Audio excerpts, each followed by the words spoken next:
This is the fallen angel Christopher Daniels, former TNA X Division champion and former TNA World Tag Team Champion, and you are listening to the TNA Cross the Line podcast. Enjoy. TNA Wrestling, Cross the Line.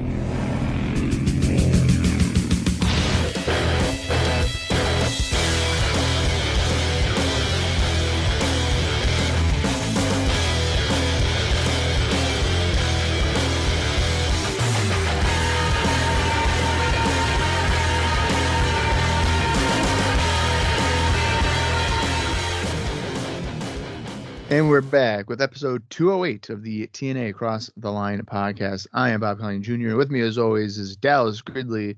And Dallas, it's the New Year's special. Happy New Year. Woo!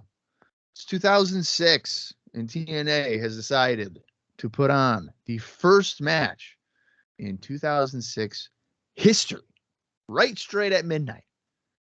We are going to get a NWA World Tag Team Championship match when America's Most Wanted will be defending against apparently new best buds AJ Styles and Christopher Daniels. But first, we have to relive 2005, where we are going to go through some of the more topical moments. We have our typical year-end awards that we tend to discuss after each year. And we're doing that in large part because this special is about 21 minutes long. And, well, we'd like to have longer episodes than just 21 minutes. So, Dallas, how you feeling? Are you looking forward to this earth-shattering Face of TNA announcement that's going to be happening here on the special? Yeah, I can't imagine what it's going to be. We've only been teasing Sting for 4 weeks. Oh, yeah, even like 2 years. What will it be? I don't know. Off and on appearances. I do think this is a very interesting special that we're doing. Obviously, literally 24 hours ago, we dropped our episode with the New Year's Eve special. We're dropping this at midnight on New Year's Day. I'm sure everyone is going to listen to it as soon as it drops at midnight. Yeah, Happy New Year! Get the TNA Cross the Line podcast. Download the episode. Hey, maybe someone else. But we are doing a little bit different this year, and really it's because this is the first year so far since we started covering 2002 that they actually have something going on at the end of the year. And normally we kind of fill our end of the year with some bonus episodes and our year in review, and so we're doing a little different this year. We're mixing it up. And since we have this New Year's Day special, which is a very short actual episode of Impact, because it does still count as an episode of Impact, we're going to mix it up, and we're going to talk about 2005 before we hit the very first episode of 2006. So this should be interesting. Yeah. Now, as we came to a close in 2005, we had a tragedy take place on TNA television. And that was the formal demise of For Life Crew, where Bob Armstrong attempted and seemingly got through to Conan to be like, hey, we can talk it out. Remember, who was there for you Thanksgiving? Who invited you over? And Conan was like, you, Bob. And so we thought, oh, they're going to go talk it out. Well, about 7 minutes later, turns out Bob Armstrong got his ass whooped. And it was not only by Conan, but also a mean mug and Apollo who's got a do-rag on or a bandana, and then the newly debuting Homicide. Brrrr, brrrr, brrrr. That's a Ring of Honor reference for people who don't know. Yeah. So Conan's got his little group of guys. I almost said posse, but from what I've learned from LeBron James is that's considered offensive, so I'm not going to say that. Oh, okay. I mean, I wasn't going to say that anyways, but good to know. Yeah. We have this new group. Apollo is a very interesting part of that. I'm very interested to see how this moves forward and how long he may be involved. Because what the fuck? I feel like Apollo, I don't know. To me, I don't get like a gangster vibe or like a thug vibe from Apollo. I feel like that's going to be switched a lot sooner than we expect. Maybe. That's maybe my wild guess here. He comes across to me more like like a masked lion. El Leon. El Leon. No, he's just, I don't know. He seems like the type of guy that would have like a varsity jacket on. Yeah, I guess I'm so. a star high school linebacker. Yep, I could see that for sure. Not like, hey, I'm gonna beat you up with a pizza cutter backstage or something. Right. Yeah, I don't know. It's a very interesting situation. But we will probably talk more about both the New Year's Eve special and the New Year's special that we're about to watch on our next episode too, because I'll just tell you right now, we're kind of light on notes for our next episode. We're not doing any notes on today's episode. We are going to do our year in review, and then we're going to watch the New Year's Day special and talk about that and enjoy it. And then next week, it's pretty slim pickings. So we'll talk more about kind of what's been happening. And then I think then we're going to be back on track, I think, after that. But even the notes that we covered on the New Year's Eve special, some of them were actually really probably should have talked about on our next episode, but nothing was spoiler-y. So, it worked. So, Bob, let's do some chatting here about 2005. Do it. There's well, it's both of us doing it. It's not. I'm not gonna be the one here talking. No, you do it. I don't want to talk about nothing. So there's a couple ways we could kick this off. I don't remember exactly off the top of my head how we've done it in years past. I guess we should maybe go through our favorite moments and our awards, and then we can talk about a little bit of the, I guess we'll call them stats that I went through and tried to collect as far as debuts, match stipulations, all that kind of fun stuff. And then to top it off, before we get into the episode, I did go through the 2005 Wrestling Observer Awards, and anything that included a TNA wrestler, I pulled, and we can talk through that to kind of wrap us up. Right. And I think just like in years past, this was going to be a fluid conversation, and we're just going to have a good time here reliving, I think arguably both of our favorite years in TNA history. Yeah, I mean, I certainly have a lot more memories about 2005 than I recall anything prior and probably even future. Yeah, I think that's I definitely agree with that. 2005 was definitely a year where 2004 too, like in the beginning, beginning of the FS1, but 2005 in terms of watching it every week. Mm-hmm. I definitely was, especially when it was like right after I got home from school at 3 o'clock on a Friday. And as I've said about 500,000 times, and I promise, guys, I will stop bringing it up because it's not going to be relevant anymore. But these freaking DVDs I got, it was like, I mean, yeah, there was one 2004 show, but there was 2005, and that's kind of what my introduction really was into TNA. So the memories and the nostalgia for 2005 TNA wrestling for me is pretty freaking high. Yeah. And I definitely really enjoyed going through all this. I think it was a really great time. So I guess, Bob, you have the list too in front of you of our normal awards here. So we'll just chat through these, and we'll kind of see what both of our memories are and thoughts are as far as some of the special moments and stuff throughout the year. Yeah, disclaimer, I didn't put any thought into this because Dallas sent me this 2 days ago, and then I decided not to. No, I'm not saying it was too short a time. I'm just saying I just didn't sit down and like wrap my head around potential ideas. So if I were to miss something, don't murder me in the YouTube comments, Lance. Thank you. Well, and to be fair, I think that generally you kind of like going kind of off the cuff with this, and you have a better memory than I have anyway. So it kind of I put some thought in, and then some of this year I'm kind of going to be a little bit more fluid myself, just trying to get everything else together, and it's of course a crazy time of the year. So well, I like to do it off the cuff too because that's just my natural thought instead of like sitting down. And I thought 20 minutes of who I thought was the best of whatever. Right. Well, I guess to kick us off then, I mean, no matter what it is, this should come across to us, because the most shocking moment, if it's not shocking, we're not going to remember it, right? So That's true. That's true. what are your thoughts about that? We saw a lot of stuff happen this year.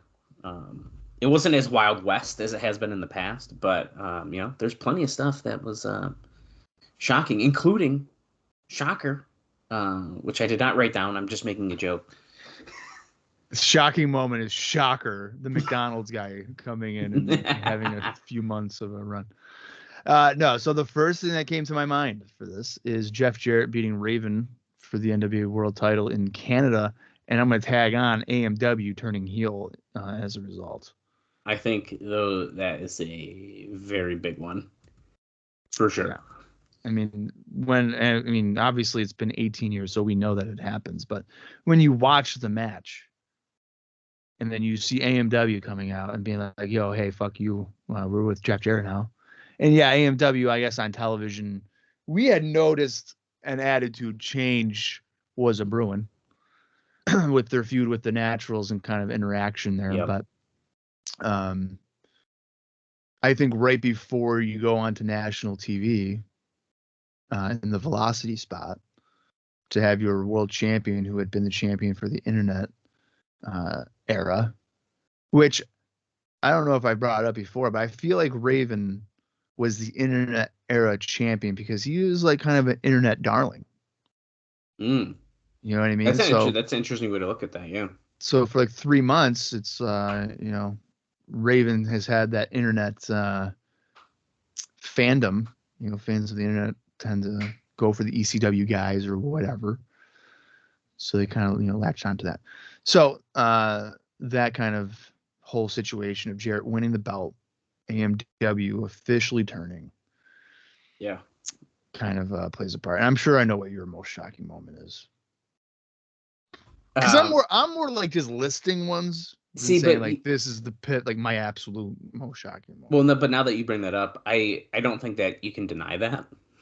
Like, especially the AMW heel turn. If you've been watching TNA since June 2002, okay? He just said June 2002 because he doesn't know the exact date. June 19th. Damn it. Okay. I almost said 16th. I almost said 16th too, but it's definitely 19th. I almost said 16th. June 19th, 2002. And you've been watching this whole time, dude. I mean, we're deep, right? And the top babyface team joins Jeff Jarrett and turns heel. I mean, that is huge. I mean, they had teased it in 2003 with like the sex stuff when like Chris Harris was like, "What's the big deal? I'm just hanging out with." Yeah, I love that stuff. Like Sanders. I'm just wearing my friend's shirt. What about? Well, who cares? I love that. I love that. Nice shirt. I like the logo. Or everybody likes sex, whatever, Right. So I totally agree with that. Now, the one that first came to my head, though, was something that happened a little bit later in the year, and that was the debut of Christian Cage. Yeah. I knew you were going to say that. Now, kind of, listing some other things that came to mind as we're talking here too. You could even argue Raven winning the title at Slammiversary. Sure. Could be considered. I think we're well past the time that we thought he should have and probably could have won it. So him winning was a pretty big deal. You could say them making their debut on Spike TV. This company, they've been saying since we started, they're going to close. They're going to shut down. They're going to do this. Well, now we're on national TV. We're not on FSN in some places in the afternoon. Yeah, we have the Velocity time slot, but we're on national TV on Spike TV. So, I mean, it's a pretty big deal, too. Yeah, no, you're right. I might need to agree with you, though, dude. I mean, as a TNA fan, Jarrett winning the title essentially at an indie show, right? And AMW turning is freaking huge. I mean, that was a big deal. That's what I think is the most shocking part. That's the thing. That's the wasn't thing. at a TNA event. It was in Border City Wrestling. That's a big deal. I mean, it was so big that we it wasn't even cross our mind. Like, should we cover this match? It was, we have to do this. Right. It's part of the show, essentially. Yeah. Yeah. So to me, it's like between that and Christian, just because Christian coming in is like, I mean, you could argue Team 3D. Obviously, I don't think that's as big of a thing as Christian Cage in the landscape of what was happening in wrestling. We talked about that. Christian Cage is a bigger get than Team 3D. Absolutely. Well, and Team 3D wasn't even doing anything for like almost a full year, really, before they even made their debut. We talked about it. I think the only other thing they had done was the one night stand. Yeah. Or were they on the Hardcore Homecoming shows too? Ooh, I don't know if they were. Well, either way, I know they were at the one night stand show. I don't think they were, because weren't they still with WWE at that time? I don't remember. They might. I think you're right. Oh. I don't think they're doing. They might be on the later Hardcore Homecoming shows, but not the June one. I think that's what it is. Yep. Well, to follow up from the most shocking moment, we have the most disappointing moment, and this one I wasn't really sure about until you just mentioned Raven losing the title at Border City Wrestling. Oh, so you're gonna say it's the most disappointing? I mean, you could consider it to be. I'm gonna not say a specific moment, but I'm gonna say the absolute what turned out to be horrendous booking of Monty Brown. Yeah, and that's in reference to the refusal of putting the title on him, and then he turns heel for God knows what reason. Mm-hmm. Then it's like, I'm gonna kind of turn face. Then it's like, hey, we might be bringing in Sting, so like join up again with Jarrett and AMW and Team Canada. Yep. It's just there's no consistency for the alpha male. I agree with that. I'm gonna say my most disappointing moment is Monty Brown not being elevated to the main event scene throughout the year, which he definitely should have been. There's no doubt about it. He is right now on the babyface side in your main event. You got Rhino, who I don't think is a main event guy right now. I think he's an upper mid card, especially as a babyface. I don't think he's a draw. Yeah. So you have Rhino, you have Christian Cage, obviously. He's your probably top face. Sting, I guess, if he's the announcement, if he comes in. So you have your 1-2 there. And now again, I'm talking about heavyweight main event. So not AJ, because he's clearly doing other things and whatever. So that's your 2. Ron Killings, maybe, I get, is your 3rd. Yeah. I don't know. Sabu? Like Sabu. what? Wow. I don't know. So your heel side seems a bit heavy, and then your face side seems a bit light. So Monty Brown not being on the face side just does not make any sense in the world to me. Yeah, I agree with that. Because on the heel side, you have Jarrett, you have Monty Brown, Abyss, fucking AMW. Right. I mean, I don't. Simon Diamond. Yeah, it's all Team Canada. I mean, it's just ridiculous. Yeah, it's tough. And definitely Monty Brown, I think, deserved a lot more, which is disappointing. Yeah, I mean, what else were we disappointed in? Oh, I got another one. Kip James being called Kip James and not Nin. Okay, a personal gripe. Yeah, no introduction needed. That is such a great name, Nin. Yeah, but they played into the storyline, so you can't hate it. I'm just disappointed. I mean, they even made a shirt. They don't have a Kip. Well, I guess they do have a Kip James shirt. I'm Kip James, bitch. Damn it. All right, well, no. Yeah. I would argue that when Shannon Moore appeared, you were pretty disappointed. Oh my God! Yeah, don't. I wouldn't say that up. I wasn't, but Bob was very disappointed. He might be my most hated. He hasn't even done anything. I don't know if we have. Do we have a most hated on here? Oh yeah, we do. Yeah, we do. It's right there. Yeah, we do. Ooh. Dude, oh my god, he hasn't done anything. He's just stood on the top of the ramp with him. TNA's got to get punked, and it's like I feel like I'm getting punked with Shannon Moore there. Oh god, that sucks. Yeah. Well, if we think of more disappointing things, we can bring it back up. But yeah, I mean, yeah, this is all. I was pretty bummed about freaking Raven, man. It's my vote. Yeah, he definitely got the short end of the stick. There's no doubt about it. Next up is kind of a tough one too. Promo of the year, which I think we could, at least I'm going to say we can extend it to segments because that's kind of what mine is. Well, then, yeah, if we can just say segment and we both know what that would be. I mean, it's the Team 3D funeral, right? It's absolutely the Team 3D. And to me, I don't think anything compares to that. I mean, there's nothing even close. There's a Samoa Joe promo, I think, on Daniels recently. That was surprisingly really good. I shouldn't say surprisingly. Samoa Joe's not a bad talker. I just wasn't expecting it to be as like intense as it was. Yeah. But no, that Team 3D funeral. Yeah, I don't even think you could think twice about that. It's tough to peak on your TV show within like the first 3 weeks, but apparently they decided to do that. Yeah. They got on Spike and they were like, okay. Best segment ever, right here. Boom, done. Best segment potentially in TNA's history at this point. It was so good. Great. I thought of another disappointing thing quick too.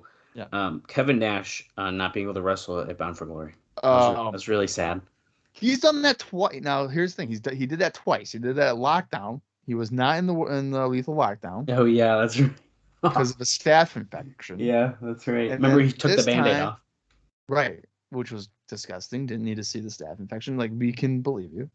And then Bound for Glory, I believe he had another like heart attack scare, which turned out not to be a heart attack.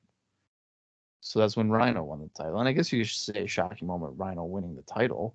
Yeah, dude, definitely. 3 matches in one night. And then losing it within less than 2 weeks.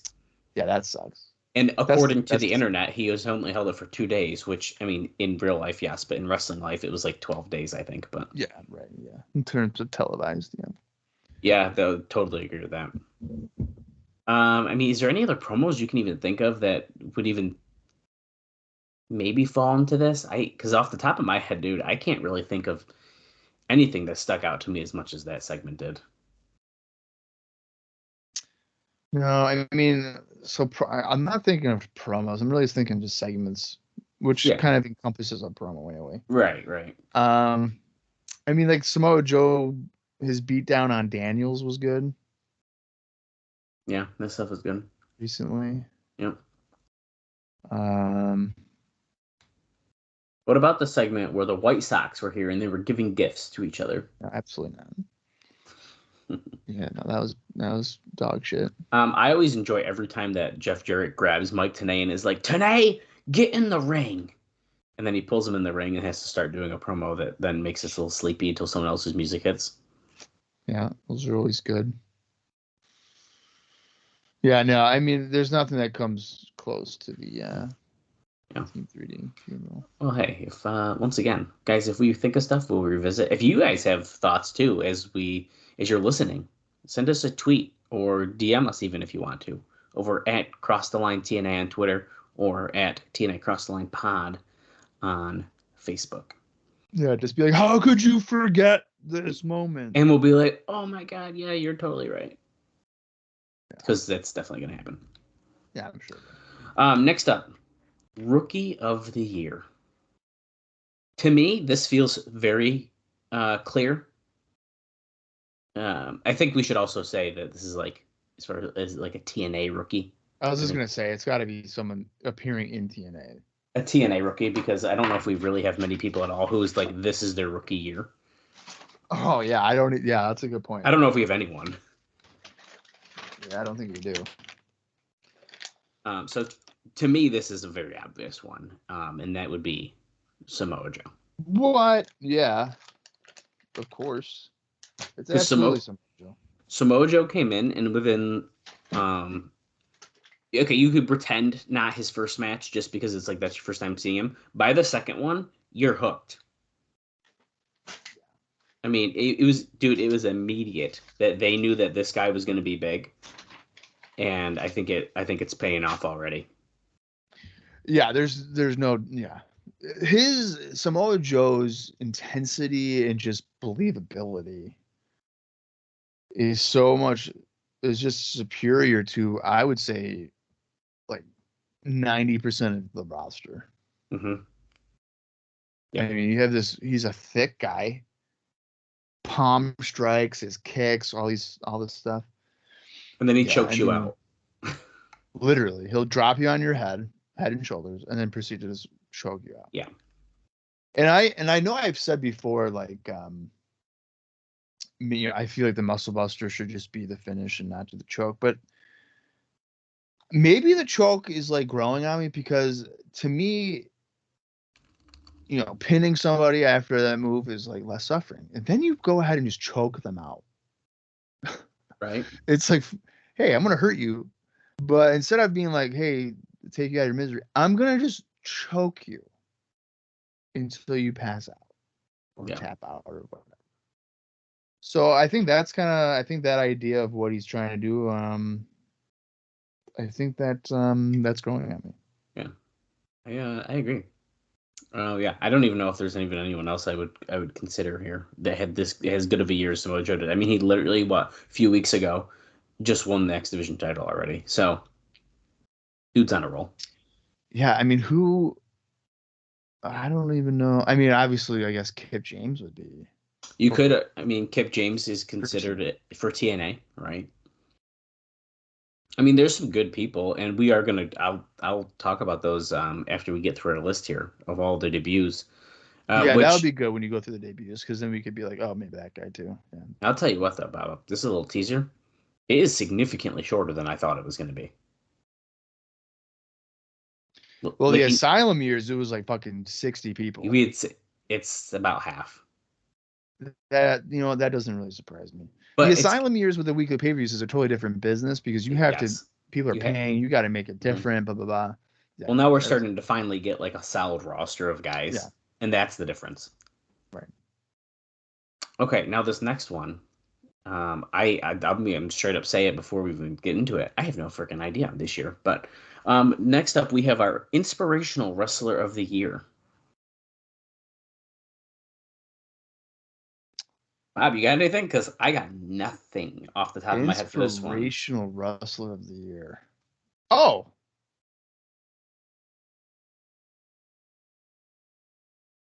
Chris Candido.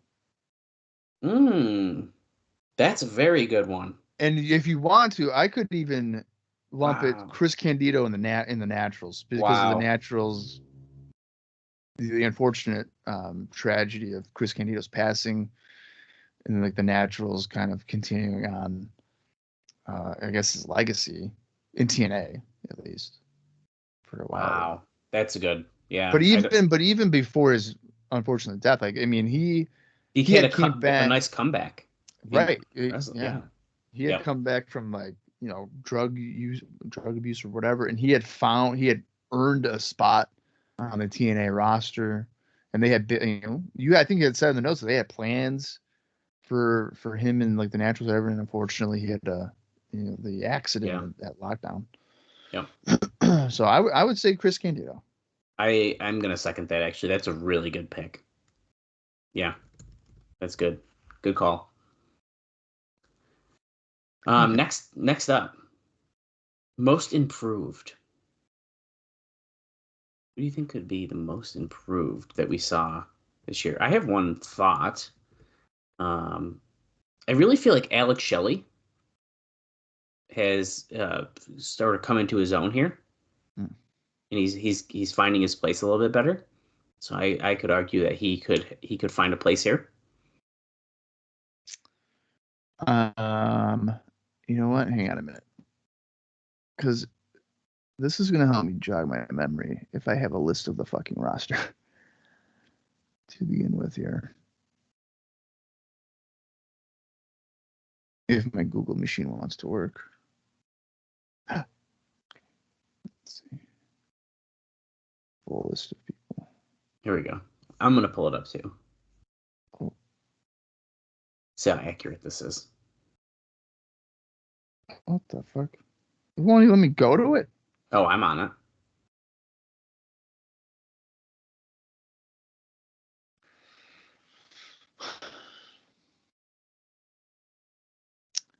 I might have to go on my other computer to fucking do this. Is it just not loading or what? It's just, oh my God. You know what? I use an older computer to do this podcast, and let me tell you, it's a fucking headache. Because like it will be like, oh hey, not a trusted website, go back, and it's like, are you fucking kidding me? Computer from 2011, you piece of shit. I just want everyone to know that I have told Bob to stop using the old computer for the podcast. Well, how else am I gonna do it, Dallas? On the other computer. Yeah, but like, why? Because it will work better. Now, peek behind the curtain as Bob is pulling this up. All right, here we go. I got the roster, guys. Oh, okay. Well, let me say this quick. I have a desktop computer.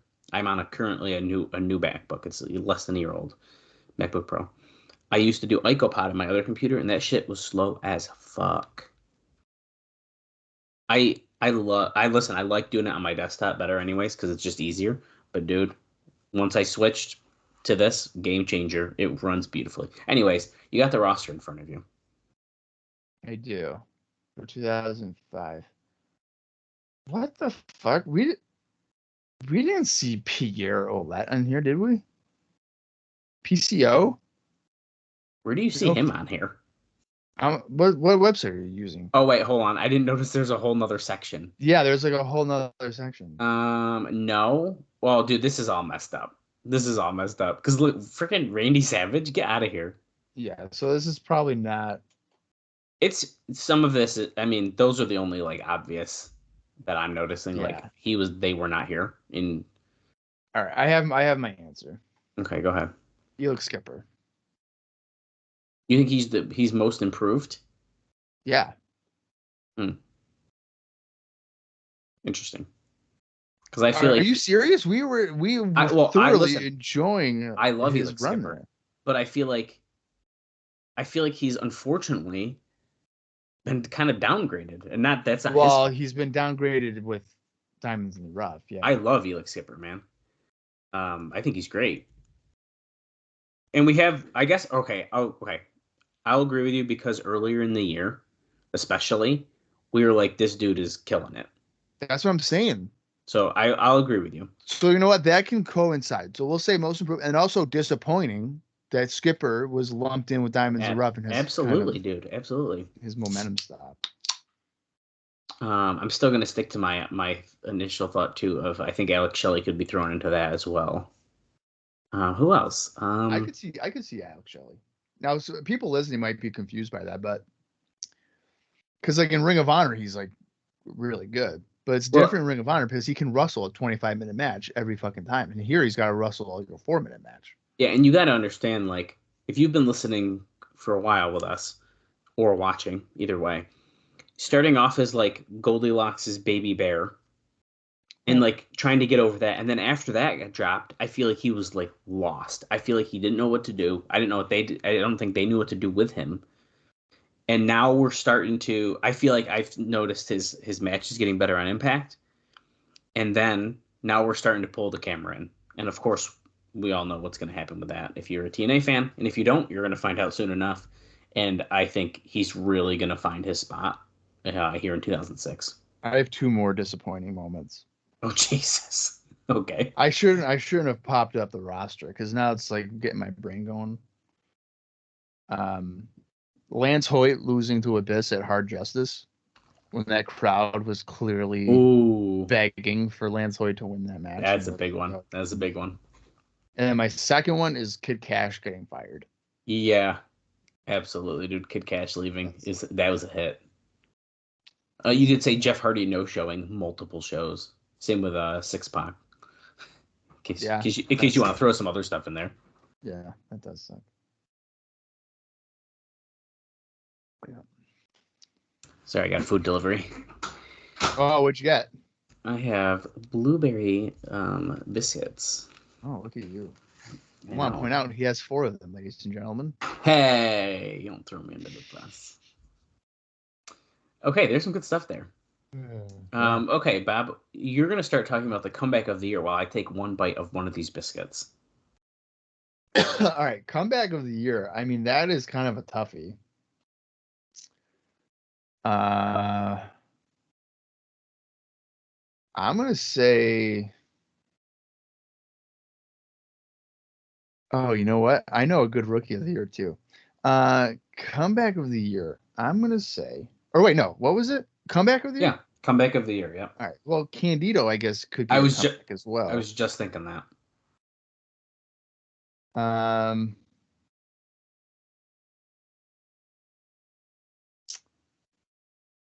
Yeah, I feel like it's got to be. I think Candido would apply to Rhino? both. I guess you could say Rhino too because of his incident.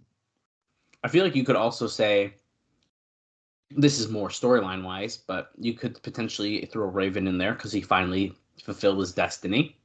Mm-hmm.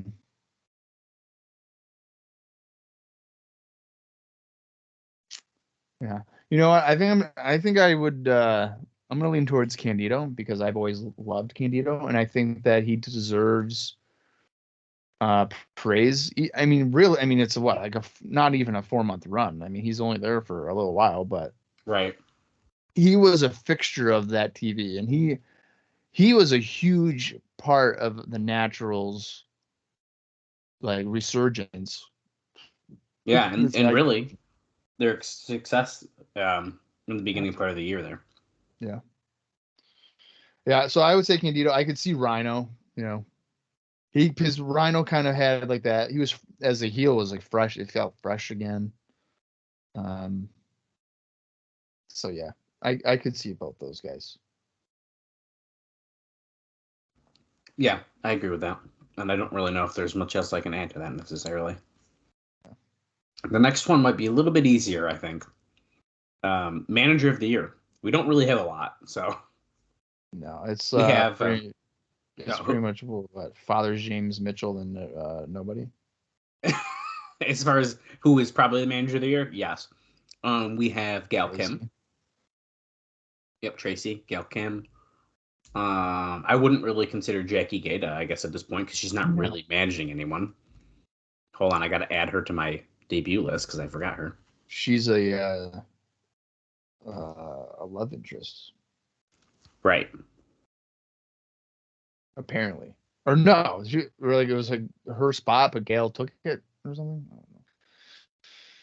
But they try to make it. They definitely were trying to make it sound like as if it was an affair or something. Yes, they did. Like, there's no way that you don't interpret what was going on as if Jeff Jarrett was not about to be banging both these girls. And then they switched it so it's a business. It's all business. Yeah. She took my spot. She took my money. This is about money. It's like, okay. Do we have anyone else though besides really the two there or three? Sorry. Well, D'Amore. Managers. Scott D'Amore, obviously. Scott D'Amore. Duh. That's a big one. Duh. Wow. I don't know. To me, James Mitchell is like the perfect manager. It's another one of those things where it's like he's with the perfect guy. Too, like it makes sense.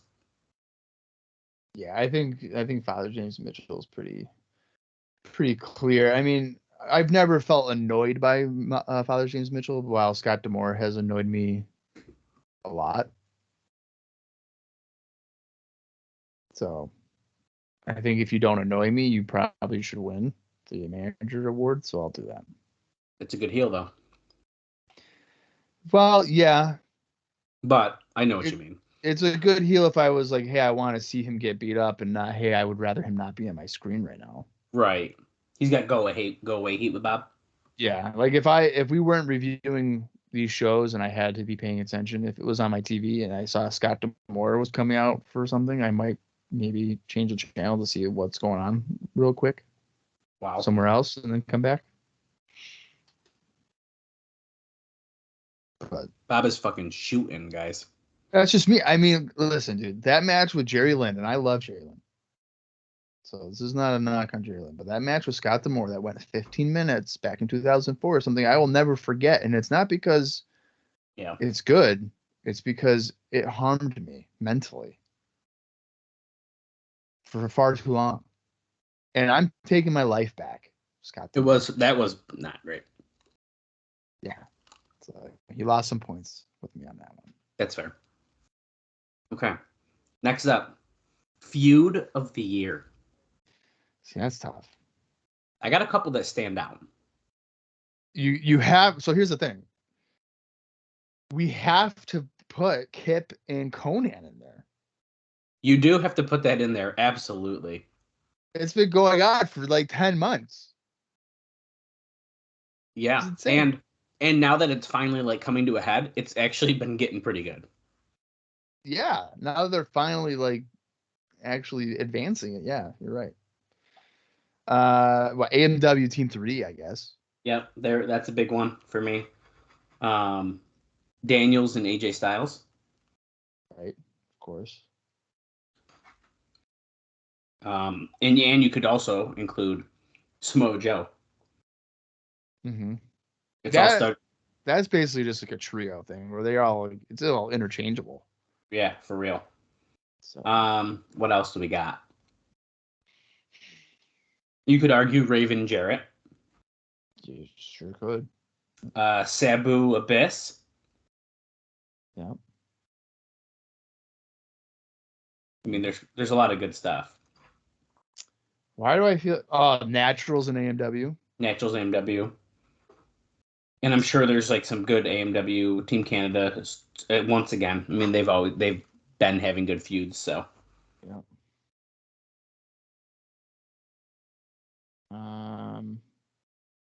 We're not missing like a major personal one, are we? I hope not. I mean, you have Rhino Jarrett, but that was a little more short-lived. I don't think it was bad. Nash, but that wasn't.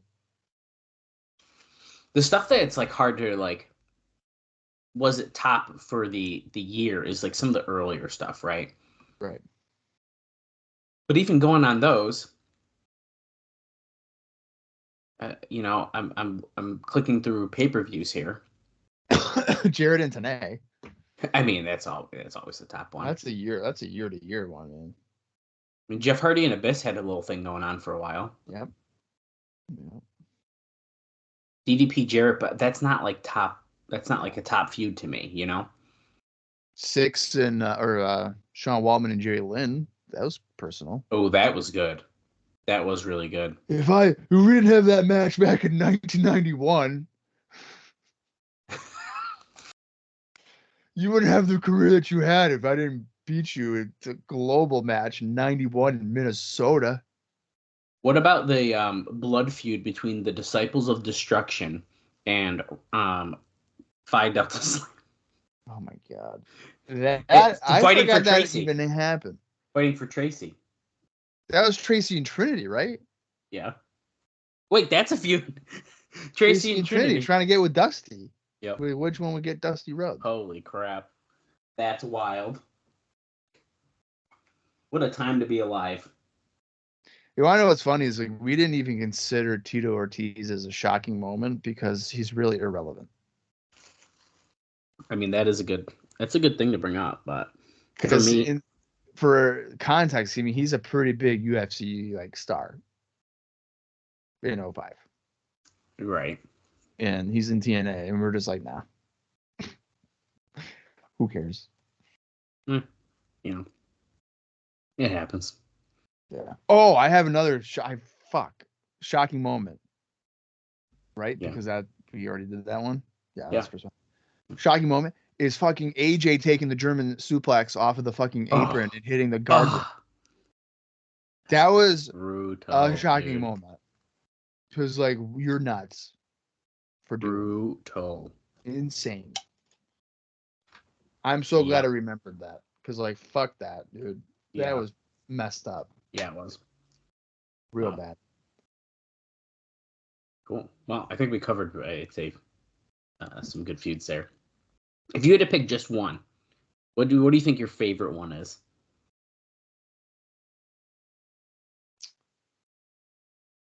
Oh boy, what my favorite feud is.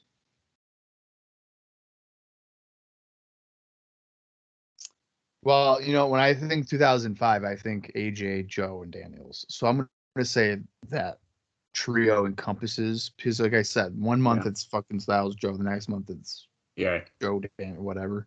Yep. So yeah, I'll say that that trio feud. AMW Naturals is a close second, probably for me. Yeah, that's good. But yeah, man, AMW Natural's so good. I've really, I think I've really enjoyed the Team 3-Day AMW feud a lot. And I think the biggest thing for me is, well, one, the incredible segment. But really, it's that AMW heel turn, and I think it really has shined in that feud. And really, they did the unexpected, right? I mean, AMW has gotten the upper hand on Team 3D. Most, like in the beginning when they were beating them down, getting them all bloody and stuff. It made them look really strong as a team. So that one does really stick out to me. Now, what I think 2005, I think I like that Abyss and Jeff Hardy stuff. Like, I really enjoyed their matches. Even that small feud with Raven and Jeff Hardy. But that's like my nostalgia speaking, right? So watching it, I mean, you can't deny the AJ Daniels Joe. I mean, you can't. They're all over the shows, every show. Right. So. Yeah, for sure. Okay, next up, we're getting down to the wire here. Most popular wrestler of the year. Which is different, by the way, than the wrestler of the year. Who do you think was the most popular wrestler of the year? I mean, if we're judging it from the Orlando crowd, it's Lance Hoyt. Yeah, ain't that the truth? Because of him drinking with them. So this is, I mean, so if we're going from the whole year, the most popular wrestler, I mean, AJ Styles, right? It's got to be AJ, yeah. Got to be AJ. Now, Lance and other people might be thinking, well, Jeff Hardy. I mean, the amount of times that Jeff Hardy has came out to absolute fucking crickets. Well, and I almost said Jeff Hardy, but that's the problem there, right? Is unfortunately, the crowd didn't care. Yeah, like it got to a point where they were just like, no. Even Kevin Nash would come out with 10 seconds left in the show, and people were just like, eh. Yeah. And it pains me to say this, but 3 Life Crew, they get fucking pops. Yeah. Which is just nuts. I mean, I guess it shouldn't be surprising because 2005 is what, 5 or 6 years since the peak of DX and NWO, which is what 3/4 of that team was attached to. But I would say it's got to be AJ is the most popular. Yeah, I agree. Well, and kind of going off of that, the most hated. Jeff Jarrett. I mean, yeah, it's Jeff Jarrett, guys. Come on. There's no doubt. It's Jeff Jarrett. It's Jeff Jarrett and Shan Moore. Oh, Jesus. I mean, I don't even think we need to debate this one too much, to be honest. Oh, I have 2 other Rookie of the Years. Oh, okay. Austin Aries. Yeah, he's been doing pretty good. I'm not saying they should win. I'm just saying other rookies, yeah, that were good. Good referencer. And Roddy Strong. Unfortunately, Roddy was he kind of made his rookie debut in 2004, though. Yeah, fuck that then. Roddy in 05, dude. I'm sorry. I don't give a fuck. Shark Boy, give it to me. He's been here for a while. Unfortunately, those are good. I forgot the 04. I know, and I actually thought. I mean, it's been such a blur that I thought Roddy was also an 05 guy, and then I looked and I was like, oh wow, nope. Okay, next up, the match of the year.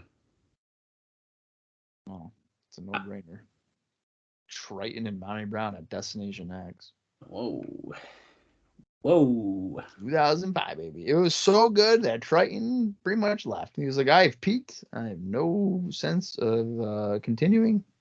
I will never do better than that. I have 2 that stand out to me, and I think one is the obvious choice here.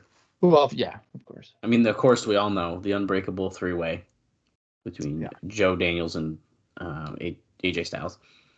But, dude, there was something about that match at Turning Point between Joe and Styles. I agree with both of those.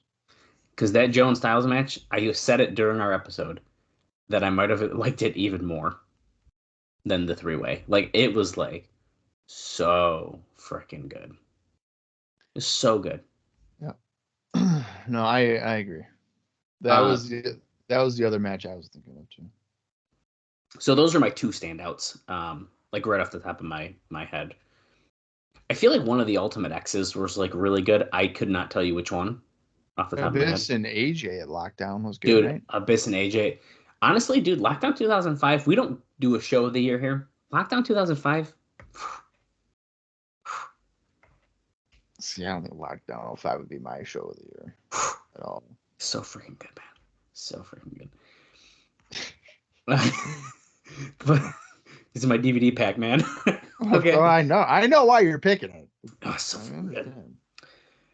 Okay, yeah. I mean, unless you have any other match thoughts, I mean, I think that seems pretty cut and dry to me. There was plenty, guys. Don't make it sound like we are minimizing anything that happened this year in matches, because holy shit, well, there's so many good matches. But those two alone, if you just were gonna watch two matches of the year, you might as well watch those two. Yeah, I agree. Okay, Ironically, they are also guys that were involved in Feud of the Year. Well, I feel like that does end up correlating quite a bit, right? Sure. Because Feud of the Year, you're going to be like emotionally invested. You're heavily interested. Like if we were doing a WWF 98 retro and we were like, what's your Feud of the Year or whatever? Yep. Chances are the match of the year is going to be close to that. I would say more times than not. Right.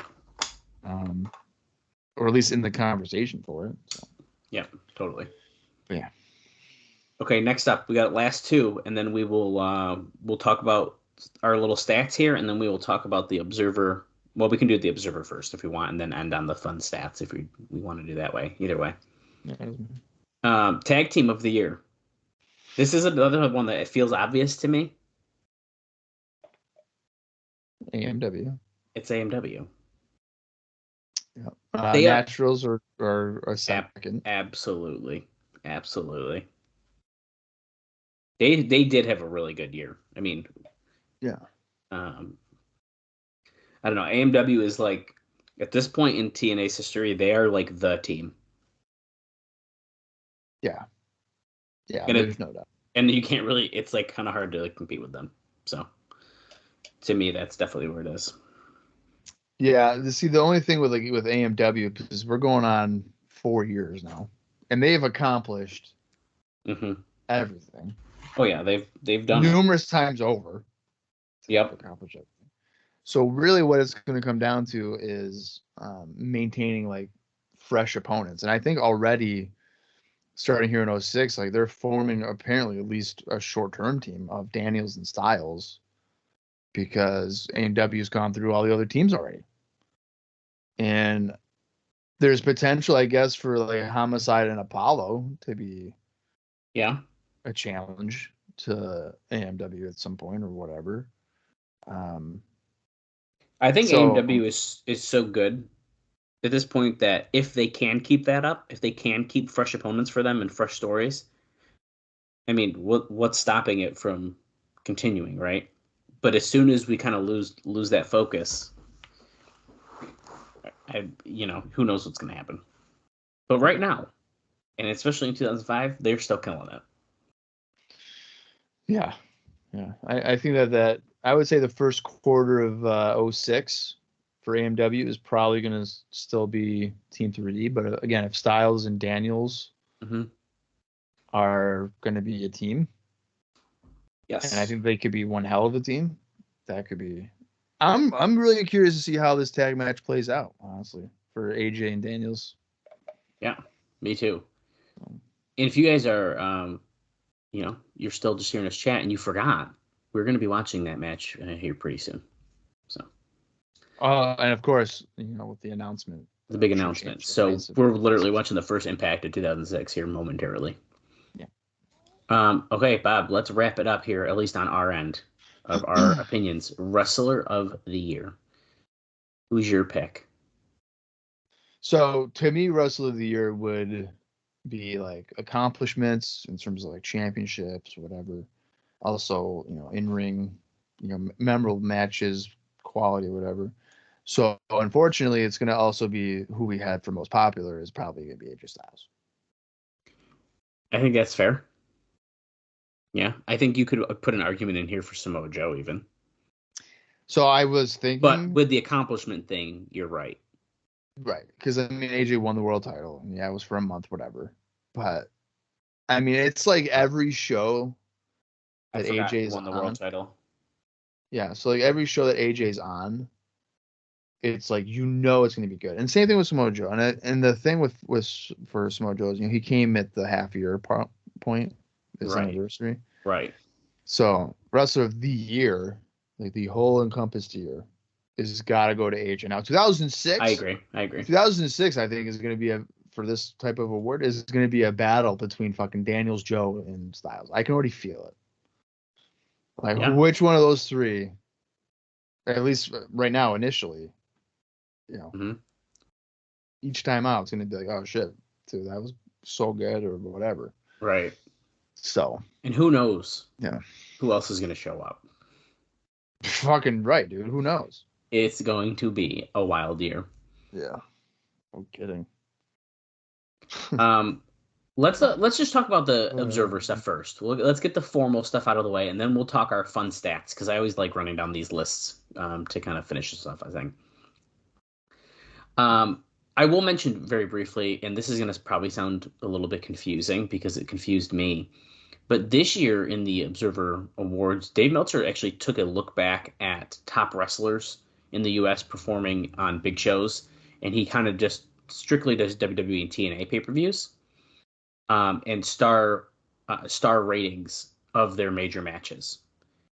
And he kind of breaks this down and see who had the highest averaged matches. And that would be, of course, on his opinion. This is his opinions. And now he did only do matches that were at least 11 minutes, 30 seconds long.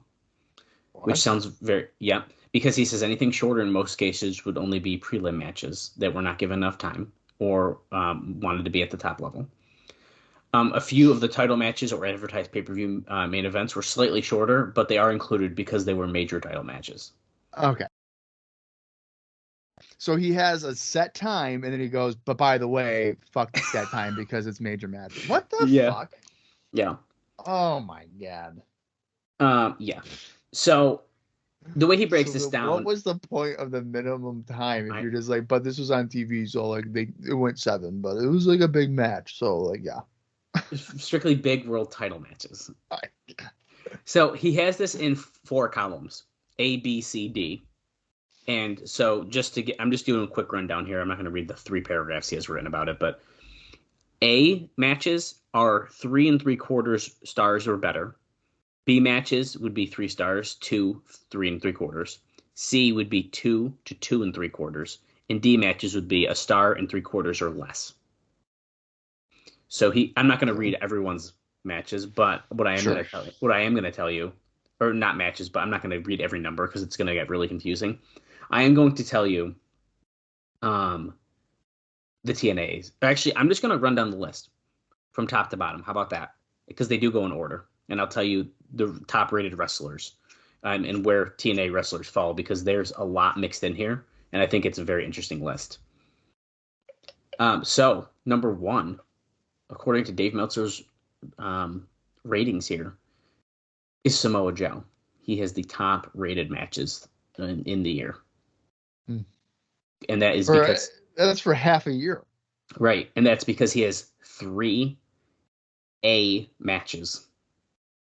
So remember, A is 3 3/4 stars or better. Right. So, and I won't read all of that, like say that all the time because it's going to get really confusing. And even the way he has it written out is confusing. But anyways, next up is AJ Styles. Samoa Joe, AJ Styles. In the 3rd spot, Christopher Daniels. Well, there you go. Of course. I mean, that just Right. tells you, that proves our point. In the fourth Yeah, spot. well, it proves our point for Dave Meltzer's opinion. Obviously, Right. somebody else could be like, "Oh, yeah, dude, I fucking love Sanjay Dutt," or whatever. So. Yeah. In the fourth spot, we have Shawn Michaels. In the fifth spot, Chris Sabin. Wow. Okay. Yeah. And that is because I believe, if I'm reading this correctly, am I reading that correctly? 3. He's got 3 A matches and 4 B matches. I think I'm reading that correctly. Anyways, after Chris Sabin, Kurt Angle. So Angle's what, 6? Let me keep track here. 1, 2, 3, 4, 5, 6. Yeah. I'm surprised Angle's not top 5. In the 7th spot, we have Sean Waltman. What? Yeah. In the 8th spot, we have Edge. Wait. Sean Waltman 7? Yeah. Okay. Yeah, dude. Then we have Edge. What is that? Is that 8th? 8.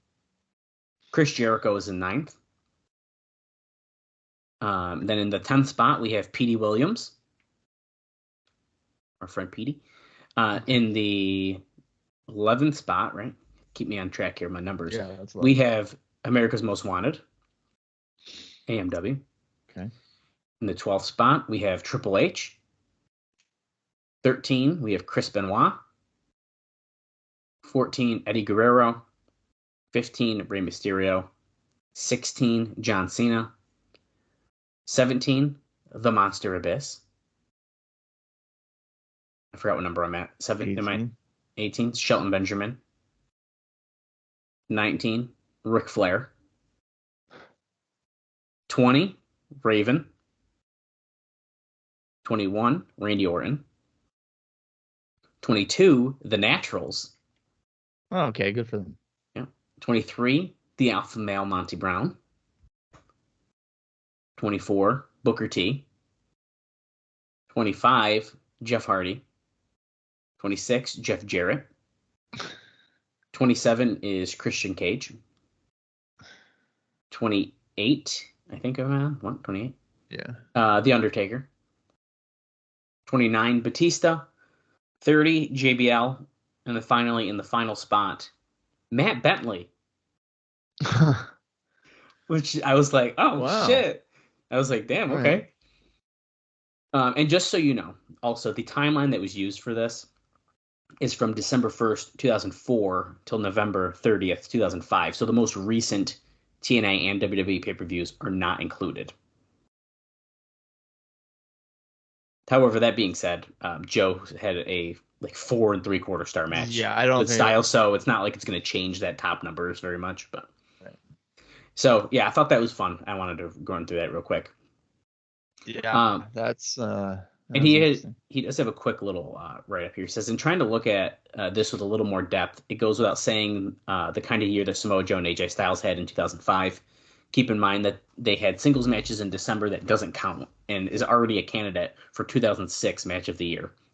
Obviously, we're not including that in that way. In ours, it is, in fact, a 2005 match of the year. But and then he was also saying that many of Joe's best matches weren't even on pay-per-view against Kenta Kobayashi.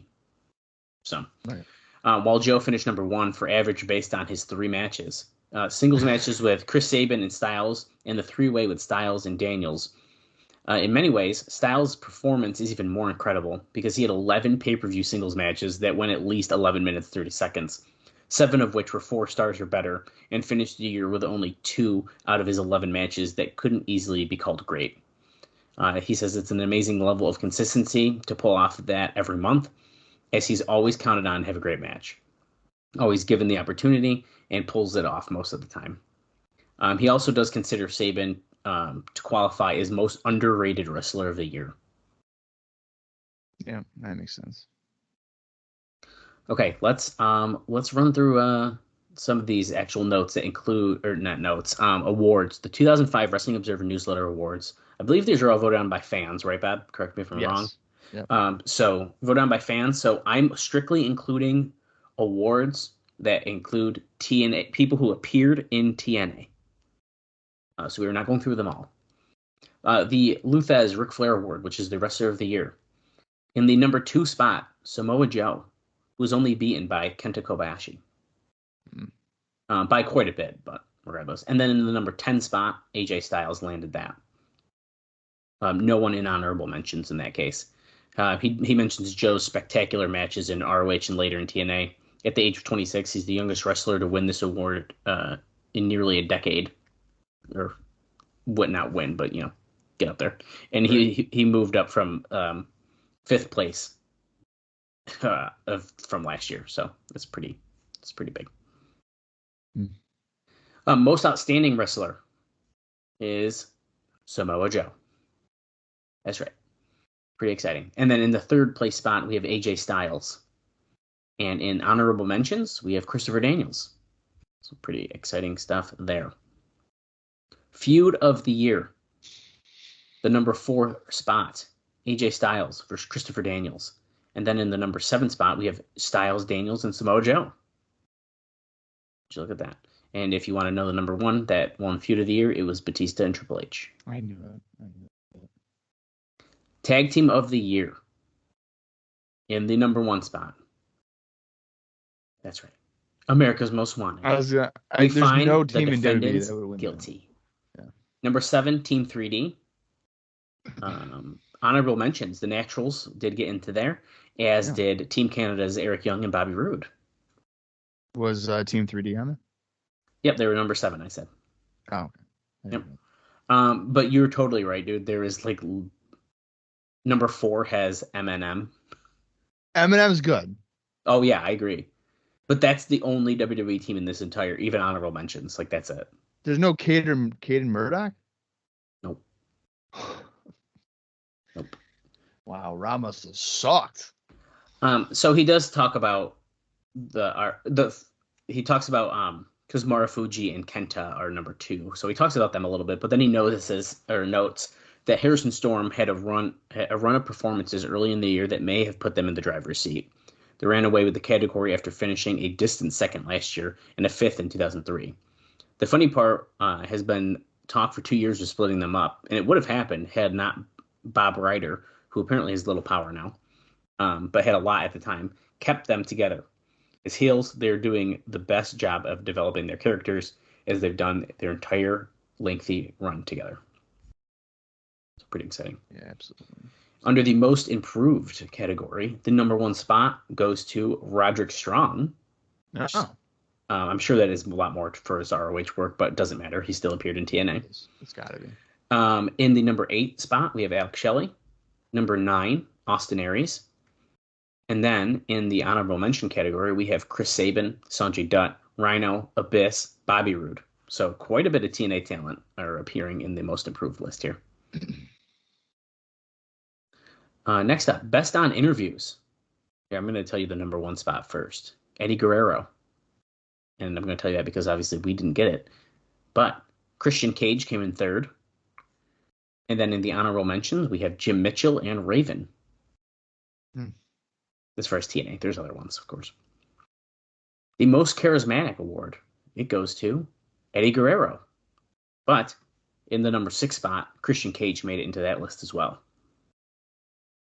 So we're no Monty Brown? No.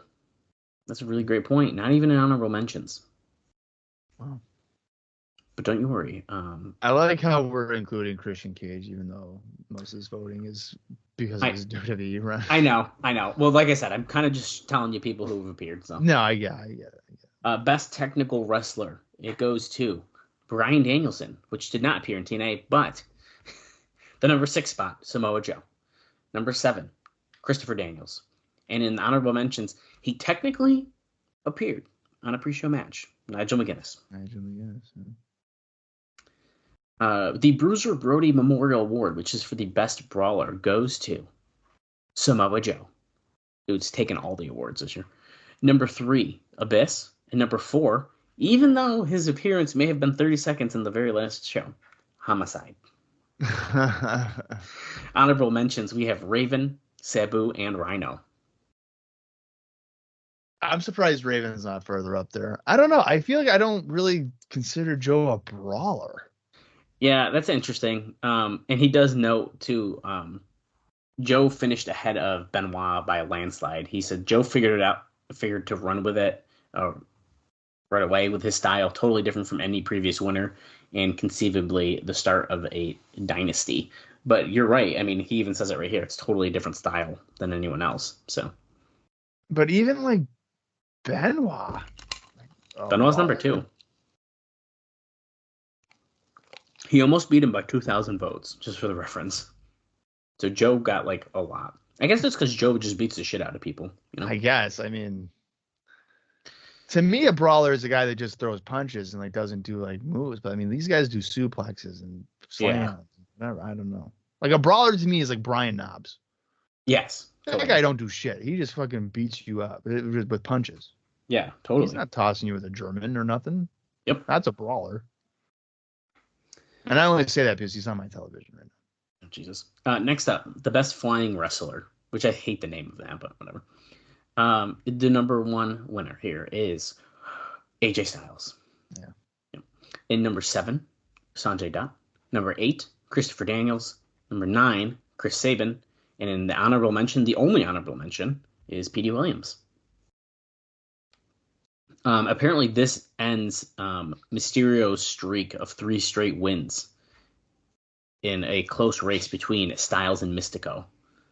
So Rey Mysterio had a streak going on, and it has been defeated. That doesn't surprise me. The most overrated award is next. And Bob, we got the number 1 spot. I wonder who it is. Ain't he great? Double J, Jeff Jarrett. Haggle about it, baby. In the honorable mention, we have Jeff Hardy is in that section. As overrated? Yes. He's not the only one, but he is there. And it's noted that after 3 straight years, Triple H did not win, which I think is kind of funny. Because since he dropped the title at WrestleMania and essentially stayed out of the title picture for a while, this led to Jarrett winning in a landslide. As noted many times, Jarrett's problem is that he knows how to perform for a spot better than most, but his biggest weakness is that he's Jeff Jarrett, and he doesn't realize what that means. And his company doesn't seem to either. He should be a pushed guy, but he should never be the pushed guy. Right. But that's a broken record. No, the most that's absolutely right. Yeah, I agree.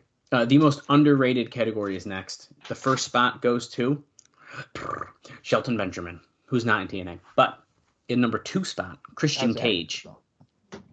Yeah. So Christian Cage is number 2. Chris Sabin is in the 5th spot. Mm-hmm. Eric Young is in the 9th spot. And then in the honorable mentions, we have Alex Shelley. Yeah, Shelton Benjamin is incredibly underrated. Mm-hmm. I love that he won that for 05. Yeah, especially then. Okay, the promotion of the year is up next. The winning promotion is Pro Wrestling Noah. But don't you worry. Total Nonstop Action came in at the number 6 spot, which, just for reference, is ahead of Heroes, the WWE, OVW, and Pro Wrestling Guerrilla. Fucking OVW. That blows my mind. In 2005, it's getting promotion of the year. It's crazy. Yeah. A developmental promotion. The best weekly TV show. The winner goes to UFC's Ultimate Fighter.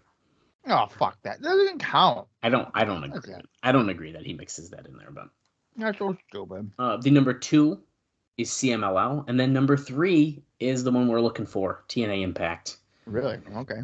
Which is ahead of Pro Wrestling Noah, Ohio Valley Wrestling, Raw, SmackDown, Velocity, Memphis Championship Wrestling, and New Japan Pro Wrestling. Memphis Championship Wrestling? What? I don't know. TV show? I guess.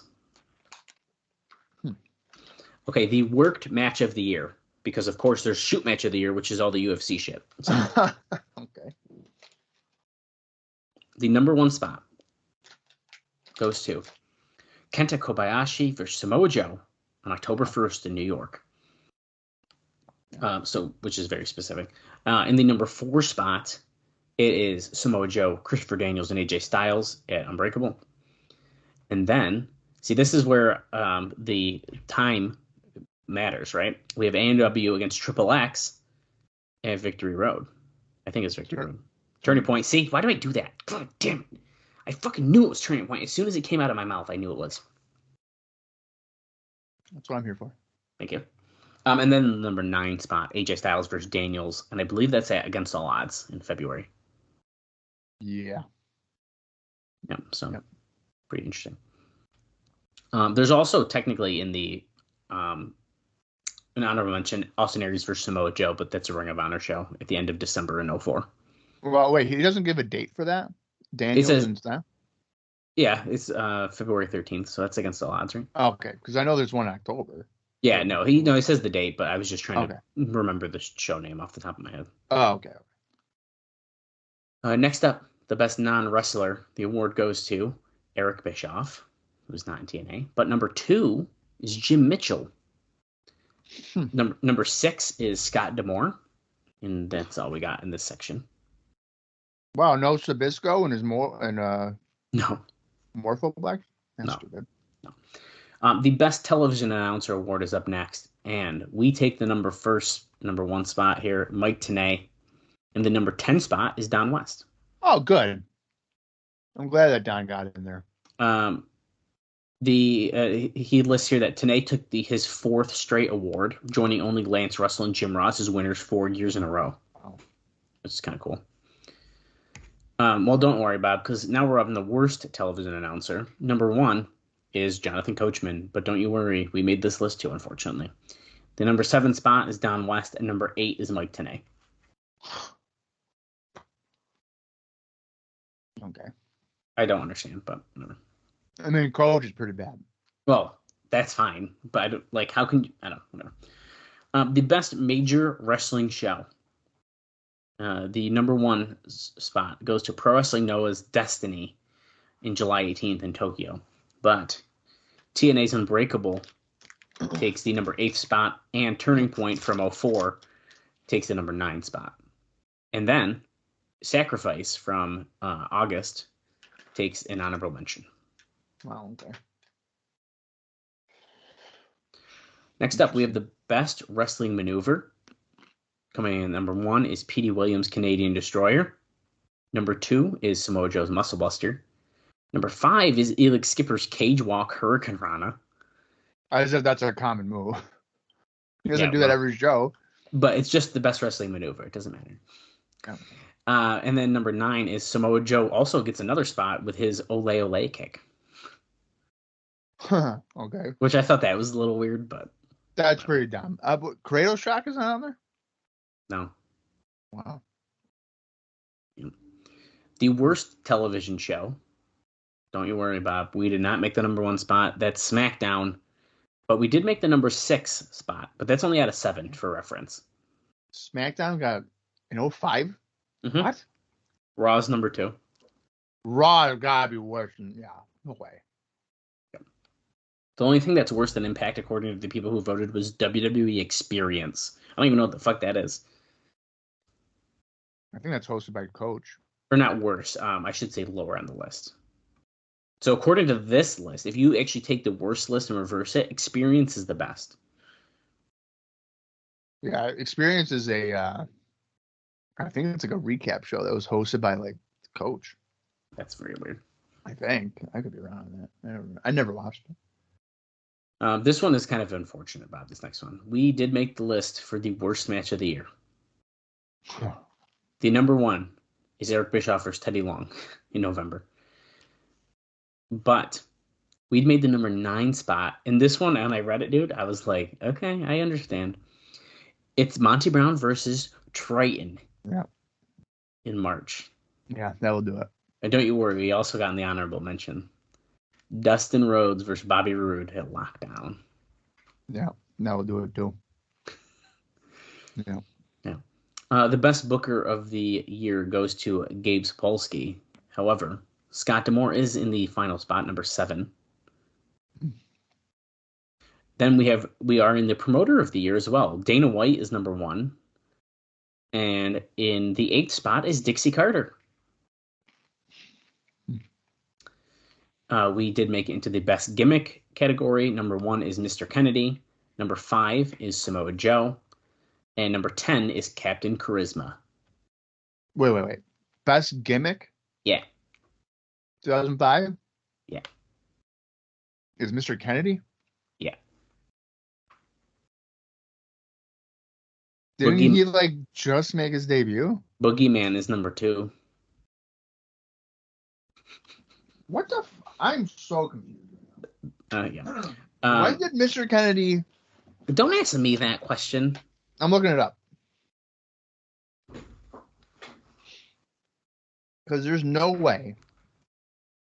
People voted it, man. Because for me, it's gotta be I don't know. When there's a year-end thing, I always think of who's been here for most of the year. If I click on this fucker's name, and he's not been there for more than 4 months, I'm gonna be pissed. All right, so Mr. Anderson or Mr. Kennedy, he started in August. Best of the year, dude. So right after SummerSlam. Okay. So this is going to November. Yeah. So he won Gimmick of the Year for the span of 3 months. Yeah, I guess so. Okay. Anyway, literally, dude, his gimmick is he gets a microphone down and just says, "Mr. Kennedy." Yeah. People love it. That's not even a gimmick. People love it. Stop hating. In the honorable mentions of the best gimmick, Abyss did make it in there. And I think Delirious appeared for us this year at some point, so he's also technically in here. He definitely did. The best pro wrestling DVD award goes to The Rise and Fall of ECW. However, the number 5th spot, TNA's Best of the X Division, made the list. Bob, that will wrap up the Observer Awards that are included in TNA count. Well, that's fun. So, to close off our 2005 year in review, Bob, let's talk about our debuts. And I'm going to spitfire them. We're not really going to talk about them. I'm just going to spitfire. And a couple other things, including the match stipulations that we had. I went through and I wrote all those down for you. All right, good. Okay, you ready for the TNA 2005 debut list? Here we go. I'm more than ready. Chris Candido. SoCal Val. Didn't say it, but she's technically there. We saw her. Mm-hmm. So I wrote it down. Buck Quartermain. The Outlaw. Kip James. He made his debut. Jeff Hammond made his in-ring debut. Phi Delta Slam. Big Tilly and Bruno Sassy or whatever his name was. I'm giving Triton an honorable mention because he made his new gimmick, but technically it's not his technical debut. Shocker, Tito Ortiz, Samoa Joe, Rhino, Austin Aries, who did technically appear on an Explosion in 2003, but that's seen by 2 people, so I'm counting it. Yeah. Johnny Candido, Team 3D, Brother Ray and Brother Diva, Jushin Thunder Liger, Nigel McGuinness made that match on a pre-show, which unfortunately we were unable to watch, but everyone else did, so. Shannon Moore, Kenny King, Jay Lethal, the Beast of Burden's Helvis, because his partner Sin has already been here, Christian Cage, Joe Doring, John Bolin, Chris K, which is Canyon, who better, Dale Torborg, I'm going to count AJ Przinsky because he was ringside for a match, Bobby the Brain Heenan, Dave Hebner, Shannon Moore, Jackie Gata, and finally, Homicide. Pretty interesting list there, huh? Yeah. And you're right, though. That's considerably less than in years past. I was out of breath last year. Yeah, I'm pretty sure you had to take a water break. I might have. If you're wondering, Bob, we love tournaments in TNA, but at least from what I wrote down that I remembered seeing when I was going through these lists, there was only 2. The Chris Candido Memorial Cup and the Super X Cup. There was no other tournaments. Not that I saw, unless I totally missed something. However, we have quite the list of match stipulations that we saw. This does not include a tag team match. This does not include 3-way matches, elimination 3. That's not what I'm talking about here. But We did have 4 Ultimate X matches, 5 special referee matches. There was a 10-minute challenge, 2 30-minute Iron Man matches, a Full Metal Mayhem, a Bull Rope match, Falls Count Anywhere match, First Blood match, Ringside Revenge match. We had an X Division shootout match. We had the Prince of Darkness match, tables match, and strat match, all inside of cage technically, but you can kind of take those how you want. No, it's another stipulation. Right. Well, I'm saying like they're that match, but also they were in a cage. So it's a double. Yeah. Lethal Lockdown. There was 2 10-man gauntlet matches, which were not gauntlet for the gold, because we did have a gauntlet for the gold as well. It looks like I just caught a mistake. Oh, actually, no, I didn't. I have it written differently. We have a Clockwork Orange House of Fun match. We also have a 3-on-1 handicap Clockwork Orange House of Fun match. We have a mixed tag team match, King of the Mountain match, the No Surrender Dog Collar match, no DQ tag team street fight. We have a Ravens Rules match. There was just a no DQ match with Abyss and Sabu, I think. There's a 2-on-1 handicap match, and I mentioned that and not other random matches because they're so rare. We don't see them. We had the 15-minute Iron Man challenge, the Monsters Ball, the Styles Clash versus Canadian Destroyer match, the hockey sticks around the ring 6-man tag team special referee match, which I might have counted that in our special ref one. I can't remember. There's a hardcore match between Abyss and Sabu, I believe, as well. We had the Barbed Wire Massacre. We had the 6-man base brawl match, and we had the tag team tables match. So, a lot went down. And just to finally wrap us up before we can enjoy this episode of Impact, overall in the year 2005, Bob, you and I have recorded over 120 hours of TNA content. It was probably closer to over 130. I did a very quick average. We gave a total of 53 of the shows, including pay-per-views and impacts, a thumbs up. We averaged 1 in the middle, and we only averaged 3 shows thumbs down. Wow. Well, something's not right with that number. I gotta start getting more critical. I think you're very critical enough. Yeah, I start going down. But wow, Bob, 2005, we're done. We're done, dude. And holy shit, that was quite a review. We just talked about quite a bit of stuff. And now we get to watch an episode of Impact. Yeah, so let's do it. Let's break in the new year. Again, this is a special episode, so it's shorter than it's not a full hour. The approximate runtime for our version is 21 minutes and 39 seconds.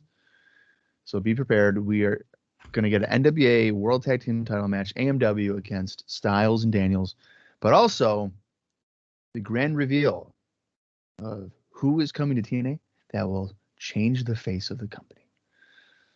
If you want to watch along with us, head over to Impact Plus, or you can find it in your own personal collection as well. I'm going to count down from 3, and when I say play, that is when we are going to watch the show. So here we go. 3, 2, 1, play. Oh, it's loud. A Spike original. Oh, the audio is great.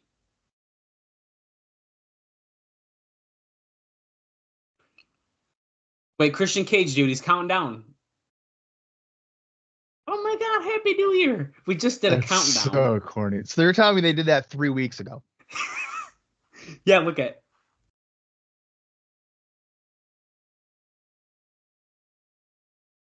That's funny. Okay, so they're talking about America's Most Wanted versus Daniels and Styles tonight, and we are getting confetti because Christian Cage just did a New Year's countdown. And there's confetti everywhere, dude. The face of TNA is going to change this year, and we're going to find out right now what that means. How much do you think Christian Cage hated having to do that? He looked so corny doing it. That's what I'm saying. How much he had to have hated it. Okay, this is the moment we've been waiting for. Let's hear what it is. Tanae's in the ring here. That confetti is a bit much. Yeah, because it keeps coming. Yeah. Look at is that your cigar? The newest member of the TNA roster. You're going to see him very soon on Impact on Spike TV. We're going to see him right here very soon in the Impact Zone. The newest member of TNA is the man called Sting. It's official.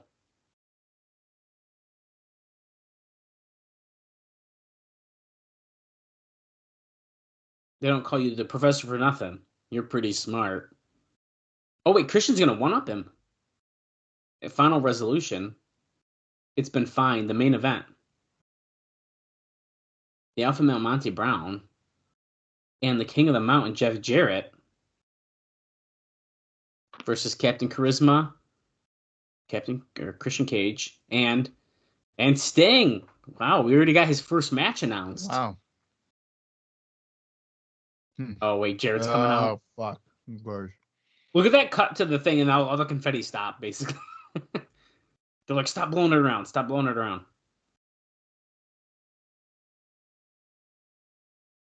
Well. Jeff's in his gear ready to fight. Yeah, he is.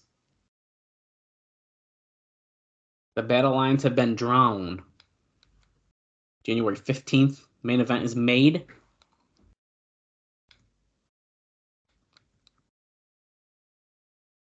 Crush Jane. It's party night.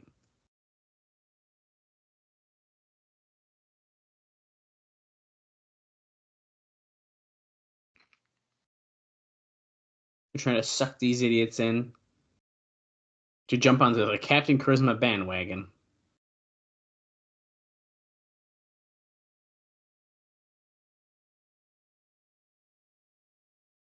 You will never, ever climb to the top of that mountain. Is that foreshadowing, Bob? Probably. To a King of the Mountain match?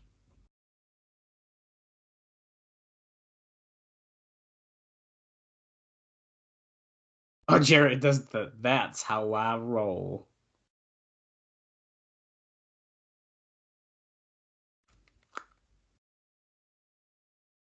There's so many like noisemakers in the background. Yeah, there is.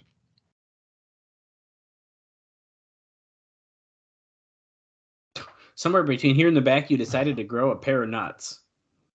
And he's also making fun of his white pants. He's sick and tired of verbally abusing you. So don't we take advantage of my first New Year's resolution to physically abuse him. Slap nuts. Ooh. Oh, they switched each other's catchphrases now. Here comes Jarrett. You're going to steal my phrase. I'm going to steal yours there, Jack.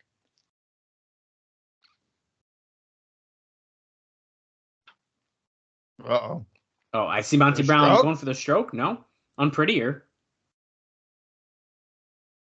No, Monty Brown stopped that right in its tracks. I wonder what's going to happen, Bob. Do you think the lights are going to go out and the music's going to play or anything? Oh, no way. That's insane. How dare you? Oh, wait, Rhino's out here. Maybe it's not going to happen. Oh, even more lackluster. It's just Rhino.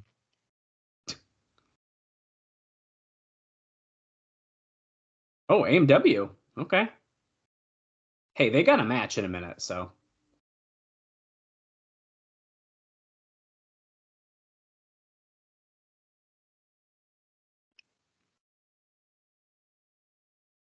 Oh, someone's coming out. Nope. And was it AJ and Daniel? No, Team No, 3D. Team 3D. Okay. You wanted a war, now you got it. We're going to a commercial. And we're back. And here comes Christopher Daniels. Our NWA World Tag Team Championship match, the first match of 2006. Now, tell me that AMW are going to get their own entrance now. Yeah, I'm assuming they are. That'd be pretty redundant. Yeah, they're definitely not in the ring. No. That's kind of stupid. You're out there, you get beat up, you go back to the day, and you get your entrance for your title match. That's kind of. It was probably filmed at different times too, so it's not really helping. I bet you the Christian Cage thing was filmed after this match. No. I don't know, but yeah, that would make sense. There was a dark match after this, though. Do you want me to tell you about that now, or do you want to wait? Yeah, what was it? Well, it was Christopher Daniels defeating Chris Harris. Huh. Okay. I don't know if it's foreshadowing, but it was a dark match, so it's not like it is really affect what we're seeing here. But I thought that was kind of weird. They did an extra dark match of two people that literally wrestled the match before. Does it tell you a time and how long it was? No. We find the defendants guilty. Gail Kim coming out with America's Most Wanted, our NWA Tag Team Champions. We're about 7 minutes into this, so this match is either going to go about 13 minutes or there's going to be some bullshit going on I'm after. going to tell you right now, for 7.5 minutes, that was fucking quick. Yeah, it was. It's because it was an exciting announcement. We had a countdown. Yeah. Styles versus Storm influences committee. We're getting our taglines here, guys. Okay. X Division Dream Team. Blech. I don't like that. That's like a play on the team of like what Dusty and Cole. Right? No, you're probably right. Yeah. This is, of course, the first title match of 2006 anywhere. Talk about bragging rights for the next 365 days.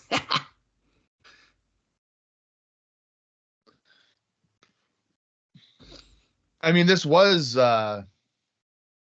it was taped. Yeah. So it's the first aired one. It's not the first one that actually happened in 2000. I don't know, dude. Although this is kind of fun because in 2005, the first like 4 shows or so were all from 2004, I think, technically. Oh, yeah, you're probably right. Final Resolution poster appears to be Samoa Joe and Daniels. I see it hanging in the background. Yeah.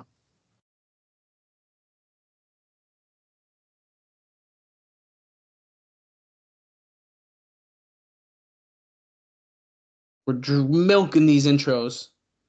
Accompanied to the ring by Gail Kim. Pause. He's even doing like the full nicknames for these guys. Weird.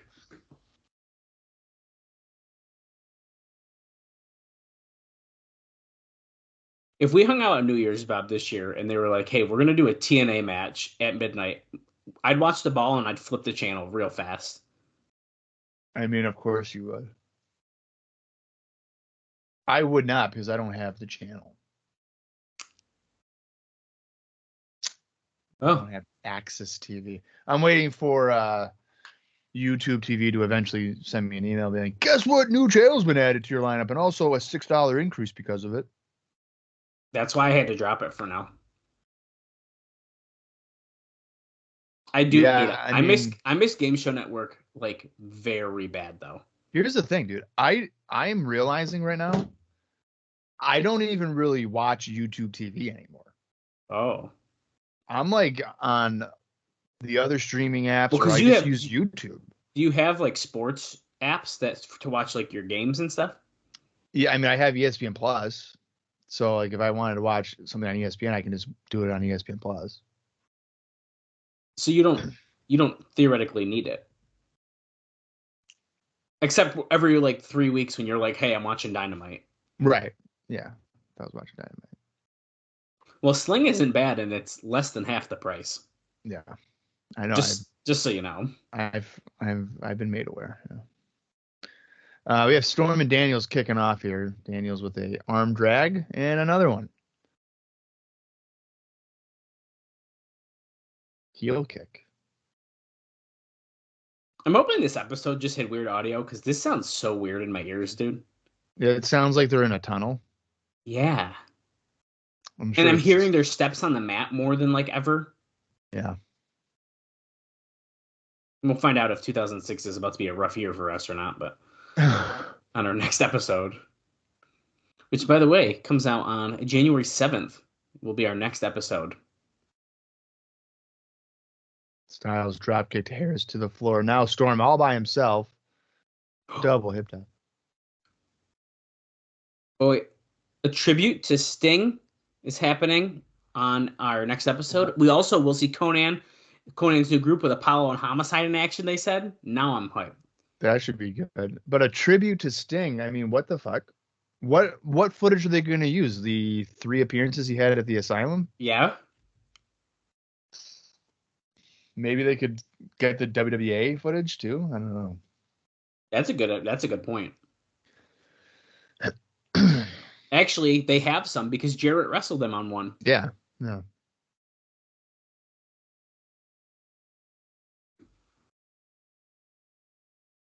Final Resolution, Sunday, January 15th.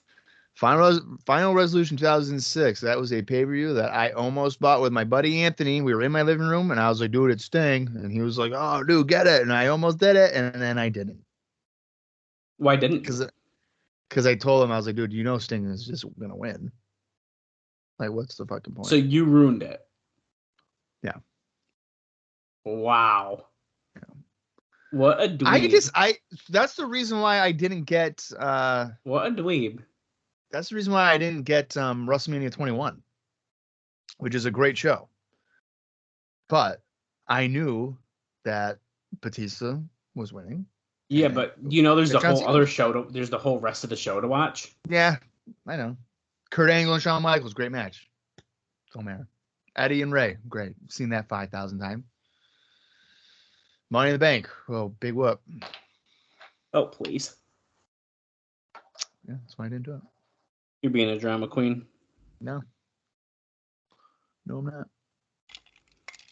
I did buy WrestleMania 22. That was my last one I bought.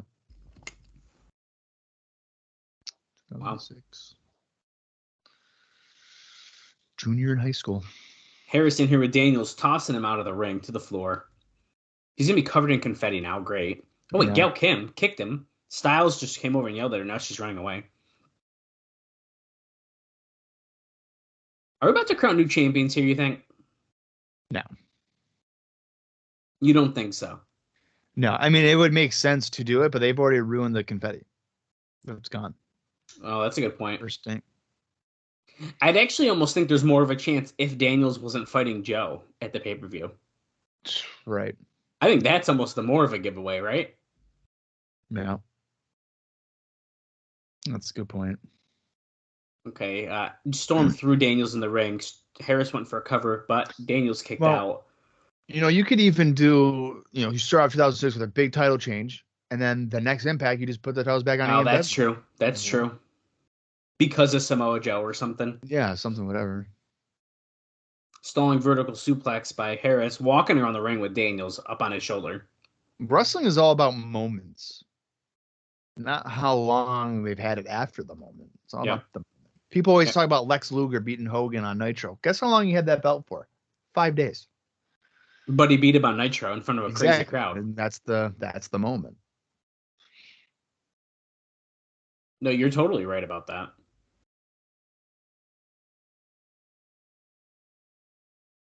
Harris trash talking gets hit in the midsection by Daniels. Rakes the eyes. We are at the 15-minute mark into this episode if you're watching along with us. As the AMW double teams Daniels in their side of the ring.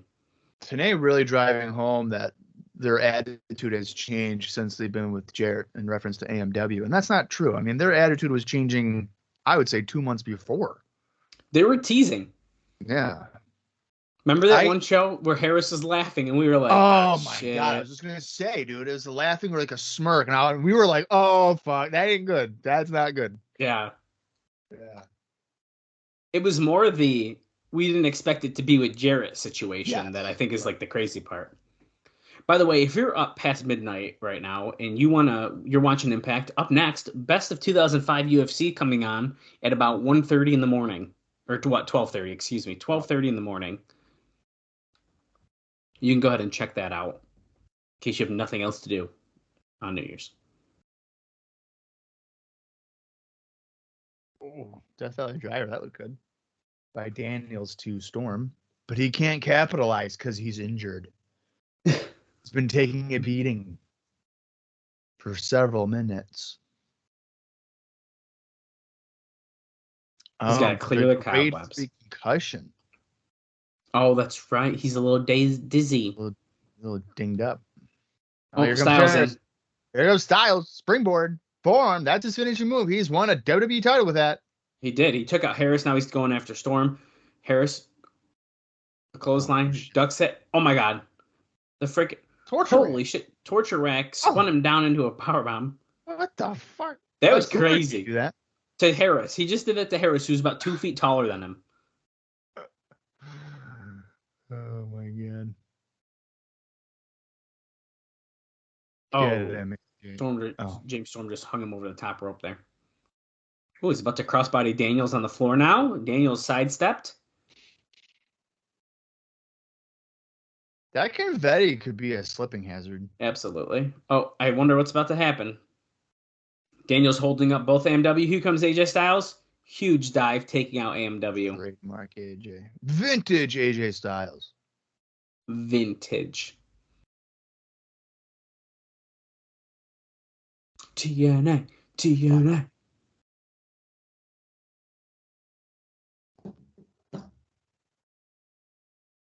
Right now, they don't care about their past in their mind. Springboard missile dropkick to Harris by AJ Styles. Runs at him in the corner. Goes to splash him, but Harris caught him. About to see catatonic.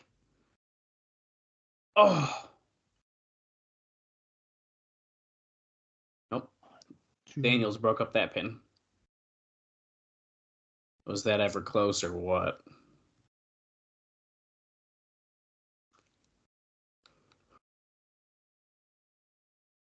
Oh, ducks the clothesline, takes out Rudy Charles. Yeah.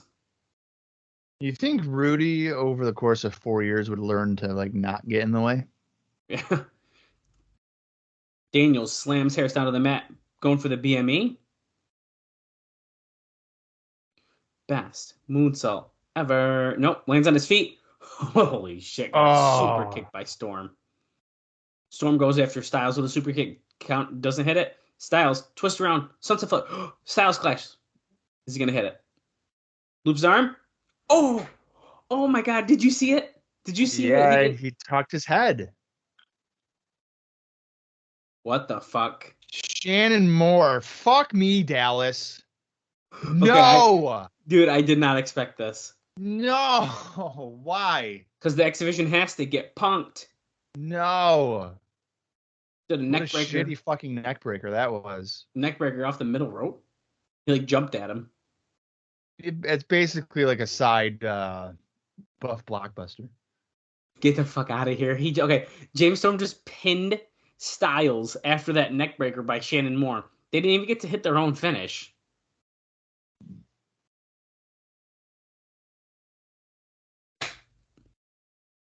Wow.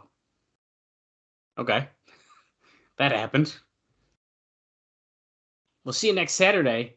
Well, he did say the X Division has to get punked, man. I mean, he just did it. Well, Storm is moving, by the way, so he didn't get hit too bad. Oh, we're seeing a Conan music video. I think he barely grazed his head. Well, yeah, but it looked nasty still. There's a 3 Life Crew video package. Oh, now we're seeing. Yeah, what Christmas is stuff? Is this a highlight? This must be a highlight package from the last episode. Yeah.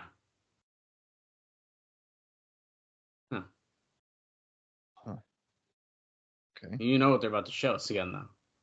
Homicide. Let's go. Oh, maybe not. Jackie Gator. It's not what you think. Oh, yeah, remember, Jackie knows information that TNA management would love to have.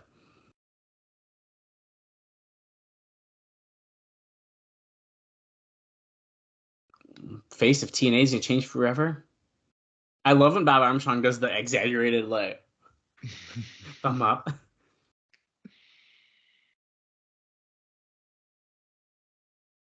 Oh yeah, dude. Is this not 2005 rock music or what? 100%. Beer bottle shots and stuff. And now we're seeing what happened, what led to the match we just saw, and then here it is. Oh, Don't Paul send an didn't even old have man, a do it. bandana on. He just had sunglasses on. My mistake. Nice pounce by Monty Brown, going after Christian Cage. This is fun.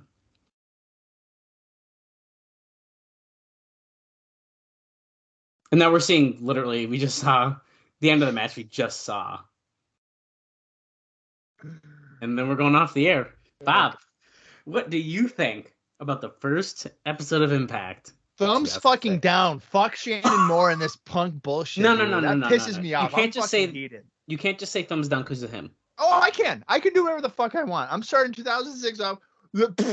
Thumbs down. That was garbage. I did not need to see Shannon fucking Moore to start my year. I didn't know you hated him so much. I think what I don't like about Shannon Moore is his personality. What in the world? Or the persona. I don't know. This is going to sound so fucking weird. I don't buy him as like a punk rock guy. Jesus Christ. I don't. What in the world? Fucking mohawk, the tattoos, all these things. Because I just remember him as a young guy from the 3 Count Crew, a boy band. See, but I don't. So he's a punk rock dude. No, or like an MFer. I remember MFer. Okay, I like the MFer. It's like he's such a no. I don't know. I don't. Well, as someone who is not biased because of Shannon Moore, I think that was a very average or below average show. So for me, that is a thumbs in the middle. Because, like, I didn't like that they didn't hit their finish to win. I'm not going to lie to you. Okay, well, in all seriousness, you said average to below average? Yeah, I think it was like, but it's hard to judge it because we literally saw what is technically like a half an episode. Yeah, I don't think I would say below average. Well, nothing happened. Because, okay, we got the official announcement of Sting, and then we got the official announcement of Sting's tag match with Christian Cage at Final Resolution. It was average. And then we also got a fucking like 10-minute match between AMW and Daniels and Styles. Okay, fine. You know what? Me, thumbs up. It's an average show, which by default means I have to give it a slight thumbs up if I were to do a thumbs up or thumbs down. I can't give it a thumbs down, even though I fucking hate Shannon Moore. Okay, so Bob's switching his mind. Well, I was joking before. I'm going to say it was a thumbs in the middle for me still, because... All right, well, I don't do thumbs in the middle. Oh, but still averages is thumbs up. Doesn't matter, still averages. The listeners, though, they demand, like, concrete. You got to be sure of your shit. So I'm sure of it. So you sure are. It advanced stuff in the future. We have our pay-per-view main event.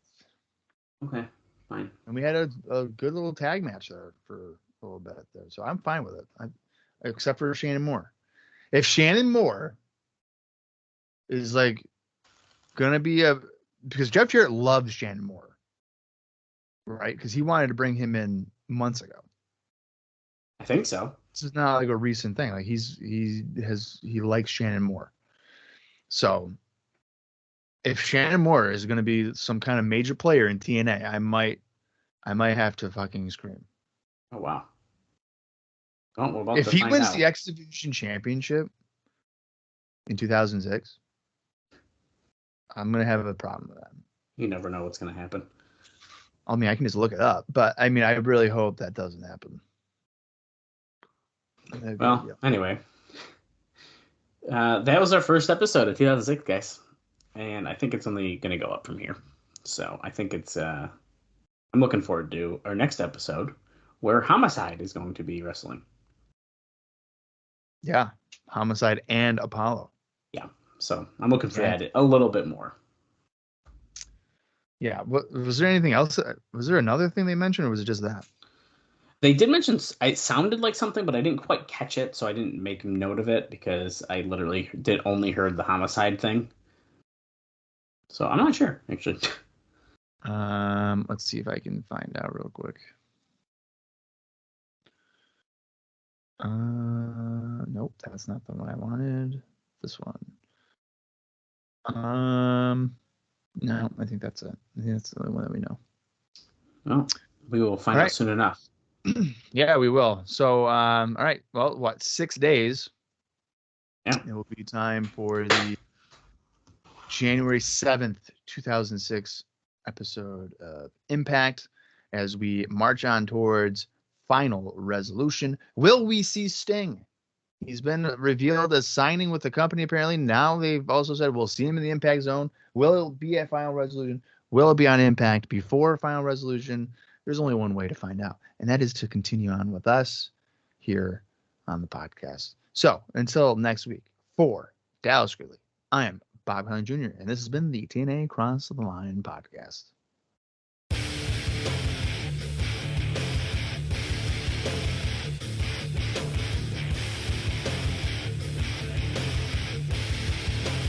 find the defendants guilty.